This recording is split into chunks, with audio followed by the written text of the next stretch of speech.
नाज़रीन, non custom सिगरेटों के ऊपर छापा एक है, उसमें एफबीआर की अगर टैक्स की जो टिकट है ना वो अगर लगी हुई है तो इट मीन्स के टैक्स पेड है। बाकी टैक्स पेड नहीं होते हैं उस पर एफबीआर की वो टैक्स वाली जो स्टैम्प है टिकट जो होती है वो नहीं लगी हुई होती है। अच्छा, इसमें यानी कि एक पाइन सिगरेट है, हाँ, वो टैक्स वाला भी आता है, बगैर टैक्स वाला भी? पाइन बिल्कुल स्मगल्ड आता है, पाइन बिल्कुल स्मगल्ड आता है, वो लोकली नहीं होता है। अच्छा, वो यानी कि ये है ही नहीं, टैक्स पेयर नहीं है। जिस सिगरेट जो भी है ना डिफरेंट कलर्स में white, blue, green, Pakistani mostly जो भी है ना वो रेड में होते हैं, दूसरे कलर्स में भी है, लेकिन उसकी मेन ये होती है कि एफबीआर की वो टिकट लगी है। पाइन नहीं है, पाकिस्तानी मैन्युफैक्चर्ड है ही नहीं, ना ही टैक्स पेड है किसी भी फॉर्म। अच्छा, ठीक है। बाकी ओलंपिक है, कप्तान में भी कभी टिकट टैक्स पे कर रहे थे, टिकट्स लग रही थी, फिर कहीं बगैर टिकट वाले मिलते हैं, कहीं चेस है और दूसरे भी जो ब्रांड हैं, ये आता है प्रेसिडेंट आता है,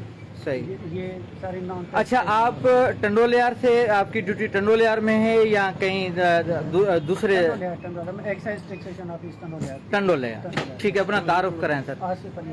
आसिफ अली हालेपोटो ईटीओ आसिफ अली हालेपोटो साहब की कामयाब कार्रवाई।